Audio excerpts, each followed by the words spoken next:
បាទសួស្តីបងប្អូនដែលរៀនថ្នាក់ទី6ទាំងអស់គ្នាវិលជួបលោកគ្រូសាជាថ្មីមកកាន់ការរៀនគណិតវិទ្យាថ្នាក់ទី6បាទអញ្ចឹងនៅក្នុងវីដេអូនេះលោកគ្រូនឹងលើកយកអំពីមេរៀនបន្តគឺមេរៀនទី3វិធីបូកនិងវិធីដកចំនួនទស្សភាគបាទមេរៀនទី3វិធីបូកនិងវិធីដកចំនួនទស្សភាគតោះឥឡូវយើងទៅមើលមេរៀនទី1គឺការបូកចំនួនទស្សភាគនិងចំនួនគុតបាទឥឡូវយើងមើលចំណោទមួយម្ដាយស៊ីណាតត្បាញក្រមាថ្ងៃទី1បាន 15.545 ម៉ែត្រថ្ងៃទី2បាន 14 ម៉ែត្រតើម្ដាយស៊ីណាតត្បាញក្រមាទាំង2ថ្ងៃបានប្រវែងប៉ុន្មានម៉ែត្របាទអញ្ចឹងដើម្បីធ្វើចំណោទនេះបានបាទតើយើងអានចំណោទហ្នឹងអាចថា 4-5 ដងទៅឲ្យយល់ថាគេប្រាប់អីខ្លះបាទចឹងគេប្រាប់ថាម្ដាយស៊ីណាត្បាញក្រមា2ថ្ងៃបាទថ្ងៃទី1គឺបាន 15.545 ម៉ែត្រថ្ងៃទី2បាន 14 ម៉ែត្រគេសួរថាតើម្ដាយស៊ីណាត្បាញក្រមាទាំង2ថ្ងៃនោះបានប្រវែងប៉ុន្មានម៉ែត្របាទអញ្ចឹងដើម្បីរកប្រវែងទាំង2ថ្ងៃដែលម្ដាយស៊ីណាត្បាញក្រមាបានគឺយើងត្រូវយកប្រវែងថ្ងៃទី1គឺ 15.545 ម៉ែត្របាទទៅបូកនឹងថ្ងៃទី2គឺ14 ម៉ែត្រអញ្ចឹងយើងបូកទាំងពីរហ្នឹងមកប្រមាណតោះឥឡូវយើងយក 15.545 បូក 14 នេះបាទយើងមកសរសេរជាជួរឈរមកបាទជួរឈរអញ្ចឹងចំនួនខាងលើនេះឬក៏តួបូកទី1បាទវាជាចំនួនទស្សភាគបាទតើតួបូកទី2ជាចំនួនគុតអញ្ចឹងដើម្បីយើងបូកបានតើយើងថែមចំណុចនិង00ឲ្យវាបាទឲ្យវាស្មើខ្ទង់ខាងលើមានប្រមាណគឺយើងថែម0ប៉ុណ្ណឹងស្មើគ្នាហើយយើងគូសបន្ទាត់បូកមកបាទអញ្ចឹងយើងគូសបន្ទាត់បូកមកបាទអញ្ចឹងដើម្បីបូកចំនួនទស្សភាគនេះចំនួនទស្សភាគនេះបានបាទគឺយើងត្រូវអនុវត្តទៅលើថាដូចវិធីបូកចំនួនគុតដែរបាទចំនួនគុតបូកយ៉ាងម៉េចចំនួនទស្សភាគក៏បូកដូចគ្នាដែរបាទអញ្ចឹងយើងបូក5បូក0បាទ5 4បូក0បាន4 5បូក0បាន5បាទចុចនេះបានចុចដែរបាទ5បូក4 9បាទ1បូក1 2បាទនេះជាចម្លើយអញ្ចឹងយើងអាចឆ្លើយបានណាបាទដូចនេះម្ដាយស៊ីណាតត្បាញក្រមាទាំង2ថ្ងៃបានប្រវែងបាទហើយនេះយើងបូកឃើញ 29.545 ម៉ែត្របាទនឹងឃើញប៉ុណ្ណឹងចំណោទតោះឥឡូវយើងមើលទៅលើបញ្ញត្តិគឺដើម្បីបូកចំនួនទស្សភាគនិងចំនួនគុតបានតែយើងត្រូវធ្វើដូចនេះខ្លះបាទដើម្បីបូកចំនួនទស្សភាគនិងចំនួនគុតយើងត្រូវបាទទី1សរសេរចំនួនដែលជាតួបូកឲ្យត្រូវតាមខ្ទង់បាទនេះយើងសរសេរត្រូវតាមខ្ទង់បាទនេះចំនួនទស្សភាគនេះចំនួនគុតបាទសរសេរត្រូវខ្ទង់មកទី2ថែមចំណុចទស្សភាគបាទនេះចំណុចទស្សភាគនិង0ឲ្យចំនួនគុតដើម្បីបានចំនួនខ្ទង់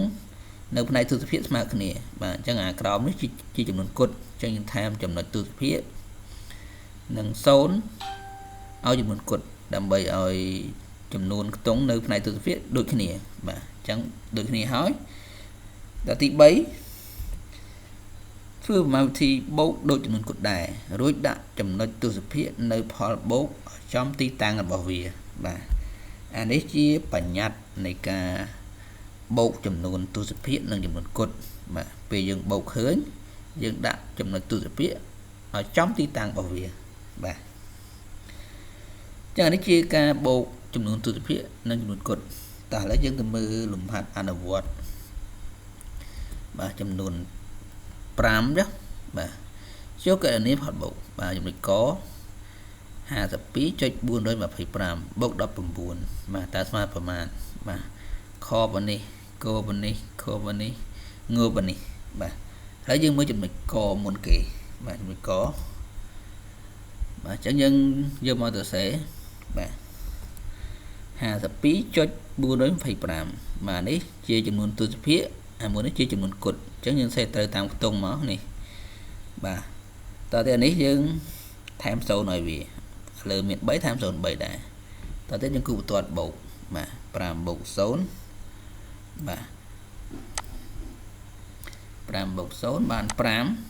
បាទ2បូក0បាន2 4បូក0បាន4បាទចុចបូកចុចនេះបានចុចដែរ2បូក9បាទគឺឃើញ11បាទសរសេរលេខ1ត្រាទុក1លើនេះបាទ1បូក5 6 6បូក1 7អញ្ចឹងយើងឃើញ 71.425 ទៅយើងយកមកសរសេរលើនេះបាទចំណុចខម្ដងណានេះ 185.08 បូក 19 យើងដូចគ្នាដែរថែមចំណុចថែម00នៅស្មើគ្នាអាលើមាន0មាន2ខ្ទង់ខាងក្រោមថែម02ដែរទៅទៀតយើងបូកធម្មតាបាទ8 0ចុច5បូក9 14សេរី4ត្រាទឹក1 1បូក8 9 9បូក1 10បាទសេរី0ត្រាទឹក1 1បូក1 2អញ្ចឹងយើងឃើញ204.08 បាទអញ្ចឹងយកមកពេញនេះមក 204.08 បាទចំណុចកបាទ28បាទចំនួនគុតនៅលើវិញអញ្ចឹងយើងថែមចំណុចទស្សភាគថែម00ឲ្យវាគ្រប់ស្មើខ្ទង់ខាងក្រោមគឺបន្ទាត់បូកធម្មតា0បូក8បាន8 1បូក0បូក1បាន1បាទ0បូក0បាន0បាទនេះចុចដែរមក8បូក4 12សេរី2ត្រាទឹក1 1បូក2 3 3បូក1 4បាទអញ្ចឹងយើងឃើញ 42.018 ហើយយើងយកមកពេញថ្ងៃនេះបាទតទៀតចំណុចខបាទចំណុចខមាន3ខ្ទង់ឬក៏3តួបាទអញ្ចឹងយើងគូបន្ទាត់ហើយយើងដាក់ចំណុចដាក់00នៅអា2នេះបាទយ៉ាងនេះខ្វះ3ថែម03យ៉ាងនេះខ្វះ3ថែម03ដែរយើងបូកធម្មតា8បាទ0 0បាទចុច5បូក6 11 11បូក5 16សេរី6ត្រាទុក1 1បូក7 8 8បូក1 9 9បូក2 11បាទអញ្ចឹងយើងឃើញ 116.008 បាទយើងយកមកពេញនេះមកបាទនៅសល់មួយទៀតចំណុចងបាទនេះ35បាទ35នេះមកអានេះ 19.50 ហើយ45បាទថែមចុចថែម00ឲ្យវាបាទនេះថែមដែរមកបាទតើនេះបូកធម្មតា0បូក0បាន0 0បូក5បាន5បាទចុចបានចុច5បូក9 14 14បូក5 19ត្រាទុក1 1បូក3 4 4បូក1 5 5បូក4 9បាទ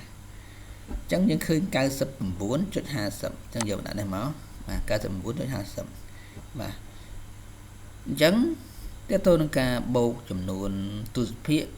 និងចំនួនគុតឬក៏ចំនួនគុតនិងចំនួនទស្សភាគគឺយើងធ្វើបែបហ្នឹងបាទទៅតាមបញ្ញត្តិដែលយើងបានអានពីមុនបាទអានពីមុនអញ្ចឹងលោកគ្រូមានលំហាត់ចំនួន1បាទឲ្យយើងកណនាបាទនេះ52បូក 27.015 បូក 6.115 តើចម្លើយស្មើប៉ុន្មាន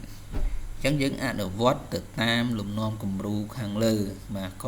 ខកខងនេះបាទយើងមើលតាមលំនាំគំរូនឹងមកបាទតើចំណុចចនេះស្មើនឹងប៉ុន្មានបាទអញ្ចឹងតើតើនឹងការបូកចំនួនទស្សភាគនិងចំនួនគុតឬក៏ចំនួនគុតនិងចំនួនទស្សភាគគឺគេធ្វើបែបហ្នឹងបាទធ្វើបែបហ្នឹងអញ្ចឹងបើសិនជាបងប្អូនមានចម្ងល់ទាក់ទងនឹងការបូកនេះបងប្អូនអាច comment សួរលោកគ្រូបាននៅខាងក្រោមវីដេអូ